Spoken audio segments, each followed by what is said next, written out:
નમસ્કાર ખેડૂત મિત્રો, ચાલો આજે તમને જબરજસ્ત એક વસ્તુ બતાવું. આજે હું ગ્લેડિયોલસના ખેતરમાં ગયો. ગ્લેડિયોલસ એટલે કે જેના ફૂલ સુશોભન માટે ઉપયોગમાં લેવામાં આવે છે. અને તમે જોઈ શકો છો અમારા હાથમાં ગ્લેડિયોલસનો સુકાયેલો છોડ છે. અને આ રોગગ્રસ્ત છોડનું પરીક્ષણ કરવા માટે હું લેબમાં લાવ્યો, જેને હું સૂક્ષ્મદર્શક યંત્રની અંદર પરીક્ષણ કરીશ.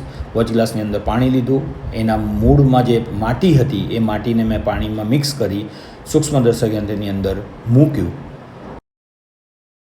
જોઈશું કે આ સૂક્ષ્મદર્શક યંત્રની અંદર શું છે. તો આપણે જઈએ અંદર જોવા. ઓ વાવ, આ એક ટાઇની ક્રિએચર છે, એક જીવ છે જે હલનચલન કરી રહ્યું છે. તમે વિચારતા હશો કે આ સાપ જેવું જીવ શું છે, પણ એક જાતનો કૃમિ છે જેને અમારી ભાષામાં અમે નિમેટોડ કહીએ છીએ. એકચ્યુઅલી આ નિમેટોડ શું કરે છે કે કોઈપણ પાક હોય, કોઈપણ છોડ હોય, એના મૂળમાં રહી એનું પોષણ એ બધું લઈ લે છે અને એ છોડને આખો સૂકવી દે છે. જોયું તમે આ એક નાના રાક્ષસનો પાવર. Bye bye.